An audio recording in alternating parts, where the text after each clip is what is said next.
നല്ലത് ചെയ്യണമെങ്കിൽ നല്ലത് ചെയ്യാനുള്ള മനസ്സ് വേണം.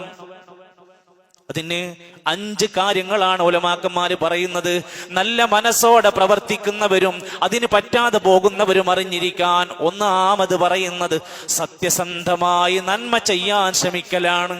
എന്തെങ്കിലും കട്ടിവെച്ചു പോയാൽ പോരാ, എന്തെങ്കിലുമൊക്കെ ചെയ്തു കൂട്ടി പോയാൽ പോരെ. ചെയ്യുന്നത് ഇഖ്ലാസോടെ സത്യസന്ധമായി ആത്മാർത്ഥമായി പടച്ച റബ്ബിലേക്ക് നിയ്യത്ത് വെച്ചുകൊണ്ട് അധ്വാനിക്കണം. നമ്മളാരെയും നമ്മുടെ സ്വലാത്ത്, നമ്മുടെ ദിക്ർ അതൊന്നും എണ്ണം പഠിക്കാൻ എണ്ണം കൊടുക്കാൻ ഒരു കമ്മിറ്റിക്കും ചുമതല കൊടുത്തിട്ടില്ല. അതിൻ്റെതായ ആ കണക്കുകൾ, ഞാൻ ചൊല്ലിയ സ്വലാത്ത്, ഞാൻ ചൊല്ലിയ ദിക്റിന്റെ എണ്ണവും പേജും ഒക്കെ, ഞാൻ ഓതിയ ഖത്മിന്റെ കണക്കൊന്നും ഒരാളുടെയും ഗ്രൂപ്പിൽ അയക്കാനുള്ളതല്ല. അതൊക്കെ പടച്ച റബ്ബിലേക്ക് വിടാനുള്ളതാണ്. സത്യസന്ധമായി നന്മ ചെയ്യുന്നതാണ് വിജയത്തിന്റെ ഒരു മാനദണ്ഡം. അതിന് ഉലമാക്കന്മാർ വിശുദ്ധ ഖുർആനിൽ ആയത്താ പറഞ്ഞത്, വമിനന്നാസ്, മനുഷ്യരുടെ കൂട്ടത്തിൽ ചിലരുണ്ട്, മയ്യശ്രീ നഫ്സഹു ബിതിഗാഅ മർളാത്തില്ലാ, അവർ സ്വന്തത്തെ അങ്ങ് വിൽക്കുകയാണ്. വിൽക്കുക എന്ന് പറഞ്ഞാൽ ആ സ്വന്തം ജീവിതം അവരങ്ങ് കൊടുക്കാണ്. ആർക്ക് വേണ്ടി? ഇബ്തിഗാഅ മർളാത്തില്ലാ, അള്ളാന്റെ തൃപ്തി കിട്ടാന്, പടച്ചോന്റെ പൊരുത്തം കിട്ടാനുള്ള പണികൾക്ക് വേണ്ടി സ്വന്തം ജീവൻ കൊടുക്കുന്ന സത്യസന്ധന്മാരായ മനസ്സുള്ളവരാണ് അവർ. വല്ലാഹു റഊഫും ബിൽ ഇബാദ്, അള്ളാഹു അവിടുത്തെ അടിമകളോട് വലിയ ദയാവായ്പുള്ളവനാണ്. അള്ളാഹു സ്നേഹമുള്ളവനാണ്. സൂറത്തുൽ ബഖറയുടെ 207-ാമത്തെ ആയത്ത്. ഒരിക്കൽ നബി സല്ലല്ലാഹു അലൈഹി വസല്ലമ പഠിപ്പിക്കുകയാണ്, ഒരു അറാബിയായ മനുഷ്യൻ വരികയാണ്.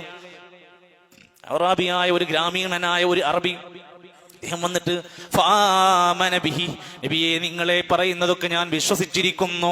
വത്തബഅഹു സുമ്മ ഖാല ഉഹാജിറു മഅക, നബി തങ്ങളോട് വന്നിട്ട് പറഞ്ഞു, നബിയെ നിങ്ങൾ ഹിജ്റ പോകുമ്പോൾ ഞാനും ഹിജ്റ പോകാൻ തയ്യാറാണ്. അതൊരു വലിയ കാര്യല്ലേ. ഞാൻ ഹിജ്റ പോകാൻ തയ്യാറാണ് നബിയെ, എന്നെയും കൊണ്ടുപോകണം.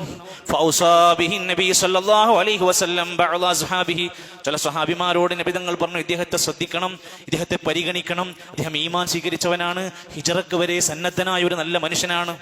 ഫലമ്മാ കാനത് ഗസ്വത്തുൻ അഅനിമ നബി സല്ലല്ലാഹു അലൈഹി വസല്ലം സബിയ ഫഖസമ വഖസമ ലഹു. അങ്ങനെ മറ്റൊരിക്കൽ കാലങ്ങൾ കഴിഞ്ഞു, ഒരു യുദ്ധരംഗത്ത് പങ്കെടുത്തു. ഇദ്ദേഹവും ആ യുദ്ധത്തിനുണ്ടായിരുന്നു. യുദ്ധത്തിന്റെ മുതലൊക്കെ ഇങ്ങനെ കിട്ടിയ ഗനീമത്ത് സ്വത്തുകൾ ഇങ്ങനെ ഓരി വെച്ച് വീതിച്ചു കൊടുക്കുകയാണ്. ഒരു ഓഹരി, നല്ല ഒരു ഓഹരി ഇദ്ദേഹത്തിനും അല്പം മാറ്റിവെച്ചു കൊടുത്തു. ഇത് വീതിച്ചു കൊടുക്കുന്ന സമയത്ത് ഇദ്ദേഹം അവിടുത്തെ ആടുമാടുകളെയൊക്കെ ഇങ്ങനെ നോക്കാൻ വേണ്ടി, പരിചരിക്കാൻ വേണ്ടി അല്പം ദൂരത്തേക്ക് പോയിക്കുക. തിരിച്ചു വന്നപ്പോഴാണ് കാണുന്നത് കുറെ സ്വത്ത് ദാ ഇദ്ദേഹത്തിന് മാറ്റിവെച്ചിരിക്കുന്നു. നബിയെ, ഇതെന്താണ്? ഇതെന്തിനാണ് എനിക്ക് തന്നിരിക്കുന്നത്? നബി തങ്ങൾ പറഞ്ഞു, ഇത് താങ്കൾക്കുള്ളതാണ്.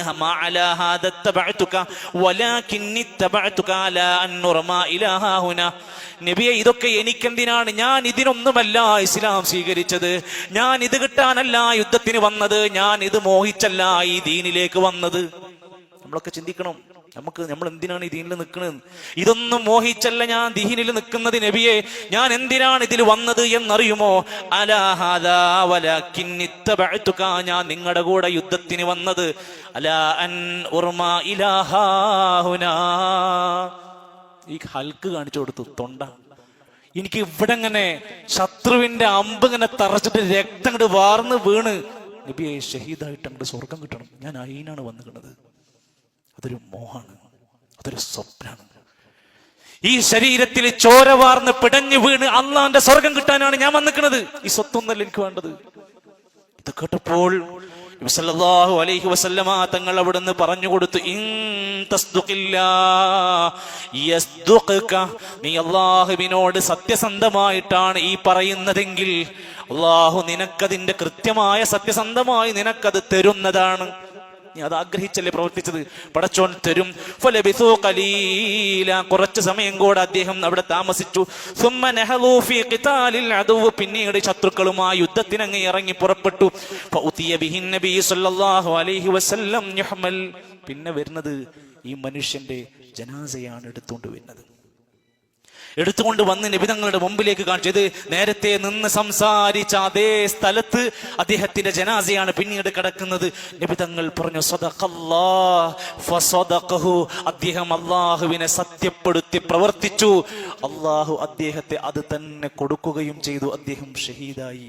ثم كفنه النبي صلى الله عليه وسلم في جبة النبي صلى الله عليه وسلم, നബി ധരിച്ചിരുന്ന ജുബ്ബ എടുത്ത് ഊരി വെച്ച് ആ മനുഷ്യന്റെ ജനാസയിൽ കെട്ടിപ്പൊതിഞ്ഞ് അവിടേക്ക് കൊണ്ടുവരികയാണ്. സുമ്മ ഖദ്ദമ ഫസല്ല അലൈഹി, എന്നിട്ട് അവിടുന്ന് അദ്ദേഹത്തിന് വേണ്ടി പ്രാർത്ഥിക്കുകയാണ്. അല്ലാഹുമ്മ ഹാദാ അബ്ദുക, അല്ലാഹുവേ ഇത് നിന്റെ അടിമയാണ്. ഖറജ മുഹാജിറൻ ഫീ സബീലിക്, നിന്റെ മാർഗത്തിൽ ഹിജറ വന്നവനാണ്. ഫഖുതില ഷഹീദാ, ഇവിടെ വെച്ച് ഷഹീദായി മരിച്ചവനാണ്. അന ഷഹീദുൻ അലാ ദാലിക്, ഞാൻ അതിന് സാക്ഷിയായ മനുഷ്യനാണ്. നബി തങ്ങളുടെ ഒരു സാക്ഷിത്വവും ഒരു പ്രാർത്ഥനയും കൂടെ അദ്ദേഹത്തിന് കിട്ടുകയാണ്. ചുരുക്കി പറഞ്ഞാൽ അള്ളാഹുവിനോട് ഏറെ താല്പര്യത്തോടെ ഇഷ്ടത്തോടെ അംഗീകരിച്ചുകൊണ്ട് ഒരു കാര്യത്തിന് വേണ്ടി ഇറങ്ങി പുറപ്പെട്ടപ്പോൾ റബ്ബ് അത് തന്നെ കൊടുക്കുകയാണ്. നമ്മളും പരലോകത്തെ നമ്മുടെ വലിയ നന്മയെ പ്രതീക്ഷിച്ചുകൊണ്ട് ഇവിടെ പ്രവർത്തിച്ചാൽ അതിനുള്ളത് കിട്ടും. 2 നന്മകൾ ചെയ്യാനുള്ള നമ്മുടെ താല്പര്യത്തെ മുന്നോട്ട് കൂടുമ്പോൾ നമ്മൾ ശ്രദ്ധിക്കേണ്ടുന്ന രണ്ടാമത്തെ കാര്യമാണ്, നല്ലതാണെന്ന് വിചാരിക്കും, ചെയ്യുന്നത് മുഴുവൻ നല്ലതല്ലാതെയായി പോകും. ഇന്ന് വെള്ളിയാഴ്ച സൂറത്തുൽ കഹ്ഫ് നമ്മൾ ഓതി. സൂറത്തുൽ കഹ്ഫ് അങ്ങനെ ഓതി അവസാനിക്കാൻ സമയത്ത് 103-ാമത്തെ 104-ാമത്തെ ആയത്ത് അവസാനം എത്തുമ്പോ അവിടെ നമ്മൾ ഓതാറുണ്ട്, ഖുൽ ഹൽ നുനബ്ബിഉകും ബിൽ അഖ്സരീന അമാലാ. നബിയെ പറഞ്ഞു കൊടുക്ക്, ചില ആളുകൾക്ക് അറിയിച്ചു കൊടുക്കണം, നിങ്ങൾ ചെയ്യുന്ന പ്രവർത്തനങ്ങൾ നഷ്ടത്തിലാകുന്നത് ഏതാണെന്ന് നിങ്ങൾക്കറിയുമോ? ചില ആൾക്കാരുണ്ട്, കുറെ ചെയ്യും, പക്ഷെ ചെയ്തതൊക്കെ നല്ലതാന്ന് വിചാരിച്ചു അവസാനം അത് നഷ്ടാകും. അല്ലദീന, അവരാരാ? അളല്ല സഅയുഹും ഫിൽ ഹയാത്തിദ് ദുനിയ, ദുനിയാവിൽ അവർ ഒരുപാട് അധ്വാനങ്ങൾ കാഴ്ചവെച്ചു. വഹും യഹ്സബൂന അന്നഹും യുഹ്സിനൂന സുൻആ, ഞങ്ങൾ ചെയ്യുന്നത് നല്ലതാണെന്ന് അവർ വിചാരിച്ചുകൊണ്ട്. ദീനി പഠിപ്പിച്ചിട്ടുണ്ടോ? നോക്കിയില്ല. ഇത് ഇസ്ലാമിൽ ഉള്ളതാണോ? ശ്രദ്ധിച്ചില്ല. ഇങ്ങനെയൊക്കെ നബിതങ്ങളും സ്വഹാബത്തും മാതൃകയായി ഇസ്ലാമിന്റെ ആദ്യ തലമുറ നമുക്ക് പകർന്നു തന്നതാണോ? അതൊന്നും വിഷയമല്ല. എല്ലാവരും ചെയ്യുന്നുണ്ട്, അങ്ങനെ കുറെ ആളുകൾ പറയുന്നുണ്ട്, ഇങ്ങനെ യൂട്യൂബിൽ കാണുന്നുണ്ട് എന്ന് പറഞ്ഞ് ഒരുപാട് കാര്യങ്ങൾ അങ്ങനെ ചെയ്തു കൂട്ടും. അതിന്റെ നിജസ്ഥിതി അന്വേഷിക്കില്ല. നോക്കൂ, നമ്മളൊക്കെ നമസ്കരിക്കുന്നവരാണ്. നബി സല്ലല്ലാഹു അലൈഹി വസല്ലം നമസ്കാരം കഴിഞ്ഞാൽ, അവിടുത്തെ പ്രധാനപ്പെട്ട ദിക്റുകൾ കഴിഞ്ഞാൽ എഴുന്നേറ്റ് പിറകിലേക്ക് അങ്ങ് മാറിയിരിക്കും. നബിതങ്ങൾ ആവശ്യമായ അവിടുത്തെ പ്രാർത്ഥനകളും ദിക്റുകളെല്ലാം ചൊല്ലും. എന്നിട്ട് അവിടെ നിന്ന് പുറത്തിറങ്ങും, വീട്ടിലേക്ക് പോകും. വീട്ടിൽ വെച്ചുകൊണ്ട് റവാത്തിബായ സുന്നത്ത് നമസ്കരിക്കും. ഒരു നമസ്കാരത്തിന്റെ ശേഷവും സ്വഹാബത്തിന്റെ നേർക്ക് തിരിഞ്ഞിരുന്നു കൊണ്ട് കുറെ പ്രാർത്ഥനകൾ ചൊല്ലി. സ്വഹാബത്ത് എല്ലാവരും ആമീൻ പറയുന്ന കൂട്ടപ്രാർത്ഥന. നിസ്കാര ശേഷം നമ്മക്കൊക്കെ പ്രാർത്ഥന ഉണ്ട്, നാട്ടുകാരും അത് അറിയൂല. നമ്മുടെ ആവശ്യങ്ങൾ നമുക്കാണ് അറിയുക, നമ്മളാണ് പ്രാർത്ഥിക്കേണ്ടത്. എന്നാൽ കൂട്ടമായ ഒരു പ്രാർത്ഥന നബി തങ്ങളുടെ നമസ്കാര ശേഷം കണ്ടിട്ടില്ല. ഖലീഫമാര് 4 ആളുകൾ 42 കൊല്ലം ഭരണം നടത്തി. അവർ ഇമാമെന്നതിന് ശേഷം ഒരു കൂട്ടപ്രാർത്ഥന നമസ്കാര ശേഷം കാണാൻ കഴിയൂല. ഇത് പറഞ്ഞാൽ ആളുകൾ പറയും, നിങ്ങൾക്ക് പ്രാർത്ഥന ഇല്ലാത്തത് കൊണ്ടാണ്. നമ്മൾ പ്രാർത്ഥിക്കുന്നത് നാട്ടുകാർ കേൾപ്പിക്കേണ്ട ആവശ്യമില്ല. നമ്മുടെ ആവശ്യങ്ങൾ നമുക്ക് മനസ്സ് തുറന്ന് പടത്തിനോട് പറയുള്ളതാ. ഇത് നല്ലതാണെന്ന് വിചാരിച്ചാണ് ചെയ്തുകൊണ്ടിരിക്കുന്നത്. ചിലരൊക്കെ നമസ്കരിക്കാൻ പള്ളിയിൽ അങ്ങ് വരും. നിസ്കരിക്കുന്നതിന് മുമ്പ് അയാൾ എന്തൊക്കെയോ ചൊല്ലിക്കൊണ്ടിരിക്കുന്നുണ്ട്. അത് കേൾക്കുമ്പോൾ നമ്മൾ സെർച്ച് ചെയ്യുമ്പോൾ അങ്ങനെ ഒരു പദം കാണാനില്ല. അയാൾ എന്താ ചൊല്ലുന്നത്? ഉസല്ലി ഫറദൻ ലില്ലാഹി എന്നൊക്കെ പറഞ്ഞ് എന്തൊക്കെയോ നിയ്യത്ത് ചൊല്ലിക്കൊണ്ടിരിക്കുക. അങ്ങനെ ഓരോ നമസ്കാരത്തിനും ഒരു പ്രത്യേക പദം വെച്ചുകൊണ്ടൊരു നമസ്കാരത്തിന്റെ നിയ്യത്തിന്റെ പദം ഉറക്കെ പറയുന്ന സമ്പ്രദായം നല്ലതാണെന്ന് വിചാരിച്ച് ചെയ്യാൻ പോകേണ്ട. നിയ്യത്ത് വേണം. അത് നമ്മുടെ മനസ്സിൽ ആ നമസ്കാരവുമായി ബന്ധപ്പെട്ട് നമുക്കുണ്ടാകേണ്ടതാണ്. എന്നാൽ അതിനൊരു പദം ഉപയോഗിച്ച്, ഒരു സെന്റൻസ് ഉപയോഗിച്ചത് പറയുന്ന ഒരു സമ്പ്രദായം പരിചയമില്ലാത്ത നന്മയല്ല. പരിചയമായി നമുക്ക് എവിടെയും അത് കാണാൻ കഴിയില്ല. എന്തൊക്കെ ആഘോഷങ്ങളാണ്! ബറാഅത്തിരാവ്, മേറാജിന്റെ നോമ്പ്, മേറാജിന്റെ ഉറൂസ്, പല നിലക്കുമുള്ള പരിപാടികൾ. ഇതൊക്കെ പുണ്യാണ് എന്ന് വിചാരിച്ച് ചെയ്യും. അവസാനം പരാജിതരായി പോകും. എന്തിനേറെ മരണാനന്തര വീടുകൾ വരെ ഏറെ ദയനീയമാണ്. ഒരു മരിച്ച വീടാന്ന് തോന്നാത്ത വിധേന പന്തലും ചെമ്പും ബിരിയാണിയും ആഘോഷങ്ങൾ നടക്കുക. 3 ചോറ് 7 40 തിന്ന് കഴിച്ച് ഇറങ്ങിപ്പോരുമ്പോ നമ്മളൊക്കെ പറയാണ്, ഇതിന്റെ ഒക്കെ കൂലി ആ മയ്യത്തിന് കിട്ടട്ടെ.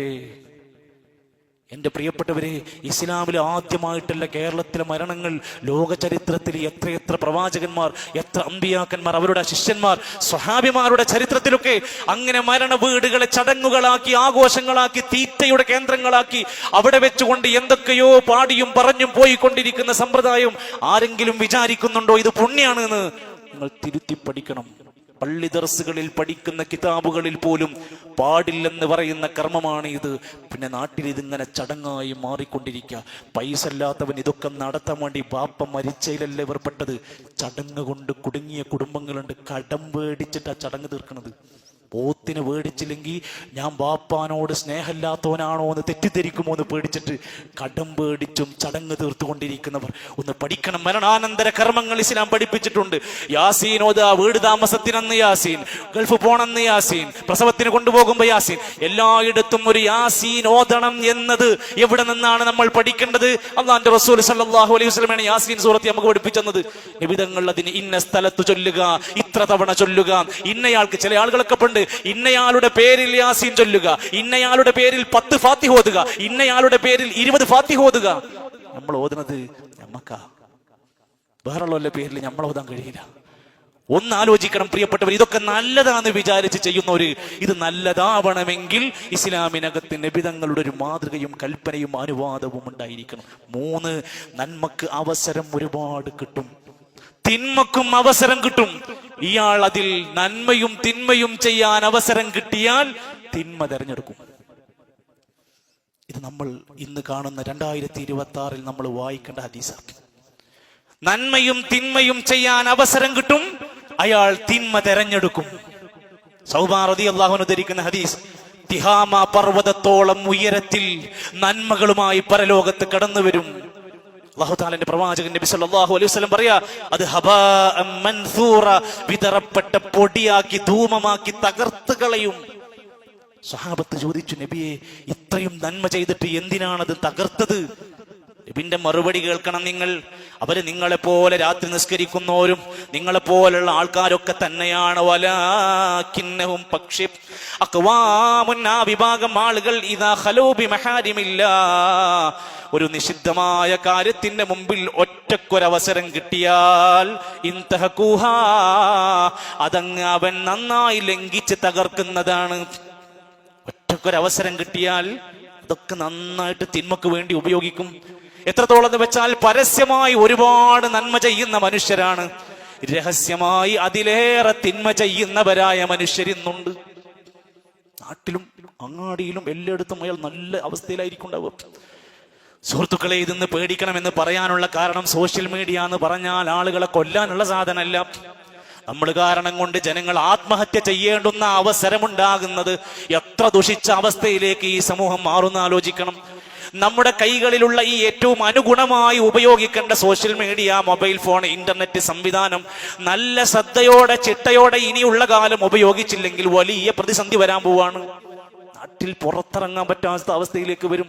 പ്രിയപ്പെട്ട മക്കളുടെ കൈകളിൽ മൊബൈൽ ഫോൺ നിയന്ത്രണമില്ലാതെയാണ് പോകുന്നതെങ്കിൽ 14-കാരിയുടെ പെൺകുട്ടിയുടെ കൊലപാതകം വായിച്ചിട്ടും നമ്മൾ ഇനിയും ചിന്തിക്കുന്നില്ല എങ്കിൽ രക്ഷിതാക്കളെ, പ്രിയപ്പെട്ടവരെ, വായിക്കണം. എന്താണ് ഈ കാലം, എവിടേക്ക് പോണു, എന്താണ് നമ്മുടെ പരിഹാരമെന്ന്. ഏകാന്തതയിൽ പാപം ചെയ്യുന്നവരുടെ എണ്ണം കൂടി വരികയാണ്. അറബിയിൽ അതിനെ ഉപയോഗിക്കുന്നേ ദുനൂബുൽ ഖൽവാത്ത്, ഒറ്റക്കിരിക്കുമ്പോ പാപം ചെയ്യാം. നമ്മുടെ മൊബൈൽ ഫോണുകൾ, നമ്മുടെ ഇന്റർനെറ്റുകൾ, നമ്മുടെ കമ്പ്യൂട്ടറുകൾ, ലാപ്ടോപ്പുകൾ എന്തിലാണ് പോണത് എന്ന് ഒന്ന് സ്വസ്ഥമായി ഇരുന്ന് ആലോചിക്കേണ്ടതുണ്ട്. അള്ളാഹുവിന്റെ വിധിവിലക്കുകൾ തകർക്കുന്ന അവസ്ഥയിലേക്ക് എത്തുന്നതിനെ നമ്മൾ ഗൗരവമായി കാണുക എന്ന് മാത്രമാണ് സൂചിപ്പിക്കാനുള്ളത്. ആ ഹദീസിലേക്ക് അതിനെ നമ്മൾ ക്ഷണിക്കേണ്ടത്. 4, നന്മയുടെ ലോകത്ത് നന്മ ചെയ്യണമെന്ന് ആഗ്രഹിക്കുന്നുണ്ട്, ചെയ്യാനൊരു തൗഫീക്ക് കിട്ടണില്ല. ഉമ്മക്ക് പോണമെന്നുണ്ട്, കുറെ കാലായി വിചാരിക്കണു, നടക്കണില്ല. ഹജ്ജിന് പോണെന്ന് വിചാരിച്ച് പൈസ കയ്യിൽ പിടിച്ചിരിക്കുന്നുണ്ട്, എന്തോ അത് കിട്ടണില്ല. അതിന് പറയും തൗഫീക്ക് കിട്ടണം. എന്തിനു തൗഫീക്ക് ലഭിക്കുക? ശുഐബ് നബി അലൈഹിസ്സലാത്തു വസ്സലാം അവിടുത്തെ ഖൗമിനോട് സംസാരിക്കും. അവരോട് അളവിലും തൂക്കത്തിലും കൃത്രിമം കാണിക്കുന്നതും ശിർക്ക് ചെയ്യുന്നതും അള്ളാന്റെ കൽപ്പനകൾ ലംഘിക്കുന്നതൊക്കെ ഉപദേശിക്കുക. അതിന്റെ കൂട്ടത്തിൽ അദ്ദേഹം പറയാണ്, വമാ ഉരീദു അൻ നുഖാലിഫകും ഇലാമാൻഹാക്കും അൻഹു, നിങ്ങളോട് ഞാൻ ചെയ്യരുതേ എന്ന് പറയുന്ന കാര്യത്തിന് ഞാൻ എതിരാകൂല, ഞാനത് ചെയ്യൂല. ഞാൻ ചെയ്യരുതേ നിങ്ങളോട് പറയും, എന്നിട്ട് ഞാനത് ചെയ്യുമെന്നൊരിക്കലും നിങ്ങൾ വിചാരിക്കണ്ട. ഇൻ ഉരീദു ഇല്ലൽ ഇസ്ലാഹ മസ്തതഅതു, ഞാൻ സാധ്യമാകുന്ന അത്ര നന്മകൾ ഇസ്ലാഹ് ചെയ്യണമെന്നാ വിചാരിക്കുന്നത്. തിരുത്തേണ്ടതൊക്കെ തിരുത്തണം എന്നാ വിചാരിക്കുന്നത്. പക്ഷെ ഇത് ചെയ്യണമെങ്കിൽ വമാ തൗഫീഖി ഇല്ലാ ബില്ലാഹ്, എനിക്ക് നന്മ ചെയ്യണമെങ്കിൽ അല്ലാഹുവിന്റെ തൗഫീഖ് ഇല്ലാതെ പറ്റൂല. അതുകൊണ്ട് ഞാൻ അലൈഹി തവക്കൽതു, റബ്ബിലേക്ക് തവക്കുലാക്കുകയാണ്. വ ഇലൈഹി ഉനീബ്, റബ്ബിലേക്ക് പശ്ചാത്തപിച്ച് ഖേദിച്ച് മടങ്ങുകയാണ്. പടച്ചോന്റെ തൗഫീഖ് കിട്ടണം. അള്ളാഹുവിന്റെ തൗഫീഖ് ഉണ്ടെങ്കിലല്ലാതെ നമുക്ക് നല്ല കാര്യത്തിന് ഇറങ്ങാൻ കഴിയില്ല. നമ്മൾ പറയില്ലേ, പള്ളിന്റെ തൊട്ടടുത്താണ് വീട്, പള്ളി കാണാറില്ലല്ലോ. അള്ളാഹിന്റെ തൗഫീഖ് ഇല്ല. എത്രയോ നന്മയുടെ മജ്ലിസിലേക്ക് അയാൾ വിളിക്കുന്നുണ്ട്, അയാൾക്ക് എത്താൻ കഴിയണില്ല. എത്രയോ വലിയ വലിയ പദ്ധതികളുടെ യോഗങ്ങളിലേക്ക്, മീറ്റിങ്ങുകളിലേക്ക് അയാൾക്ക് വിളി വരുന്നുണ്ട്, അയാൾക്ക് എത്താൻ കഴിയുന്നില്ല. തൗഫീഖ് നഷ്ടപ്പെടുക. നമ്മൾ നമ്മുടെ മനസ്സിനോട് ഇങ്ങനെ വായിക്കണം, പടച്ചോനെ ഞാൻ അതിലുണ്ടോ, എന്തോ ഒരു തടസ്സങ്ങൾ എന്റെ മുമ്പിലുണ്ടോ. അല്ലാഹുവിന്റെ റസൂൽ സല്ലല്ലാഹു അലൈഹി വസല്ലമ പറയാണ്, ഒരു മനുഷ്യനെ അങ്ങ് ഇഷ്ടപ്പെട്ടാൽ അള്ളാഹു അയാൾക്ക് ഒരുപാട് നന്മ ചെയ്യാനുള്ള തൗഫീഖ് കൊടുക്കും. അള്ളാന്റെ ഇഷ്ടം കിട്ടണം, അതിനാണ് നമ്മൾ ആഗ്രഹിക്കേണ്ടത്.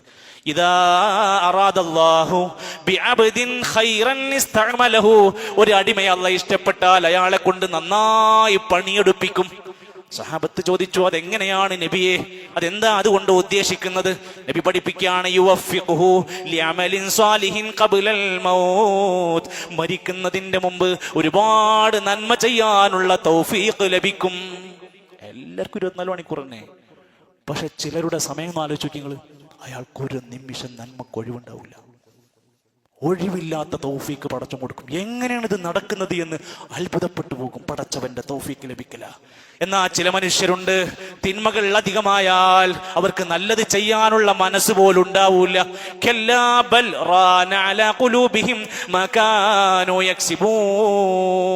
മനസ്സിന്, കൽബുകൾക്ക് കറ പിടിക്കും. ഒരുപാട് തിന്മയിലങ്ങ് മുങ്ങിക്കുളിച്ചാൽ മനസ്സിന് നല്ലത് ചെയ്യാനുള്ള തോന്നൽ പോലും തന്നെ നഷ്ടപ്പെട്ടുകൊണ്ടിരിക്കും. സൂക്ഷിക്കണം. നന്മ ചെയ്യാനുള്ള മനസ്സും നന്മയിൽ മുന്നോട്ട് പോകാനും ശ്രദ്ധിക്കേണ്ടുന്നവർ 5-ാമത്തെ കാര്യം ആലോചിക്കുക. തിന്മകളാൽ വലയം ചെയ്ത് നന്മ ചിന്തിക്കാൻ പോലും കഴിയാത്തവരുണ്ടെങ്കിൽ അവർക്ക് നല്ലതുകൊണ്ട് ജീവിക്കാൻ കഴിയില്ല. തിന്മയിൽ മുങ്ങിക്കുളിച്ചവർ എല്ലാത്തിലുമുണ്ട്. അശ്ലീലതകളിലുണ്ട്, സോഷ്യൽ മീഡിയ ദുരുപയോഗത്തിലുണ്ട്, തെറി പറയുന്നതിലുണ്ട്, കളവ് പറയുന്നതിലുണ്ട്, മാതാപിതാക്കളോട്, അധ്യാപകരോട്, പ്രിയപ്പെട്ടവരോട് മോശമായി ഇൻസൾട്ടിങ് മൈൻഡോടെ പെരുമാറുന്നവരുണ്ട്. തന്റെ പ്രിയപ്പെട്ടവരെ ബഹുമാനിക്കേണ്ടവരെ ബഹുമാനിക്കാത്തവരുണ്ട്, കരുണ കാണിക്കേണ്ടവരോട് കരുണ കാണിക്കാത്തവരുണ്ട്, സ്വന്തം വാപ്പയെ ഉമ്മയെ തിരിഞ്ഞു നോക്കാത്തവരുണ്ട്. എന്താണ് അവർക്ക് പ്രശ്നം? അല്ലാഹുവിന്റെ ഖുർആൻ പറയാണ്, ബലാ മൻ കസബ സയ്യിഅതൻ വഹാതത് ബിഹി ഖതീഅതു, തിന്മകൾ സമ്പാദിച്ച് തിന്മകളിലായി ചുറ്റപ്പെട്ട് കിടക്കുന്നവനാണെങ്കിൽ ഫൗലായിക അസ്ഹാബുന്നാർ, അവർ നരകക്കാരായിരിക്കും. ഹും ഫീഹാ ഖാലിദൂൻ, അവർ എന്നെന്നും നരകത്തിലാണ്. എത്ര അവസരങ്ങൾ നല്ലതിന് കൊടുത്താലും അത് ചെയ്യാനും ചിന്തിക്കാനും പറ്റാതെ പോകുന്നൊരു വല്ലാത്ത പാപത്തിന്റെ അവസ്ഥകൾ അയാളെ ബാധിച്ചുകൊണ്ടിരിക്കും. നമ്മളൊക്കെ സുബ്ഹ് നമസ്കാരം കഴിഞ്ഞ് റബ്ബിനോട് പ്രാർത്ഥിച്ചത്, അല്ലാഹുമ്മ ഇന്നി അസ്അലുക ഇൽമൻ നാഫിഅ വഅമലൻ മുതഖബ്ബല വറിസ്ഖൻ ത്വയ്യിബ വഅമലൻ മുതഖബ്ബല. എന്താണ് ആ പ്രാർത്ഥനയിൽ? അല്ലാഹുവേ, എനിക്ക് ധാരാളം ഉപകരിക്കുന്ന ഇൽമു തരണം. ചില അറിവുകൾ നമുക്ക് വേണം. റിസ്ഖ് ത്വയ്യിബാക്കി തരണം. അമല് മുതഖബ്ബൽ, ഒരുപാട് സ്വീകരിക്കപ്പെടുന്ന അമൽ എനിക്ക് തരണം. ആദ്യം എന്ത് വേണം? ഇൽമൻ നാഫിഅൻ, അതൊക്കെ അറിയുന്ന, പഠിക്കുന്ന, വായിക്കുന്ന ഒരു മനസ്സെനിക്ക് കിട്ടണം. അതുകൊണ്ട് നമ്മൾ നമ്മുടെ കർമ്മങ്ങൾ കൊണ്ട് ധന്യമാക്കേണ്ടുന്ന ആയുസ് പാപങ്ങളിലോ തിന്മകളിലോ അതല്ലെങ്കിൽ അശ്രദ്ധമായോ കടന്നുപോയാൽ, ഞാൻ ആദ്യം പറഞ്ഞത്, എല്ലാം അവസാനിക്കും. നമ്മൾ മാത്രം നമ്മുടെ ഖബറിൽ അമലുകളുടെ കൂടെ ജീവിക്കേണ്ടുന്ന ഒരു ലോകമുണ്ട് എന്ന ബോധ്യത്തോടു കൂടെ ഈ ശഅബാനും വരുന്ന റമദാനും സജ്ജമായ ഒരു വലിയ നന്മകളുടെ കൂമ്പാരത്തിന് വേണ്ടി ഒരുക്കി വെക്കാൻ നമ്മൾ ഏവരും താല്പര്യപൂർവ്വം മുന്നോട്ട് വരിക.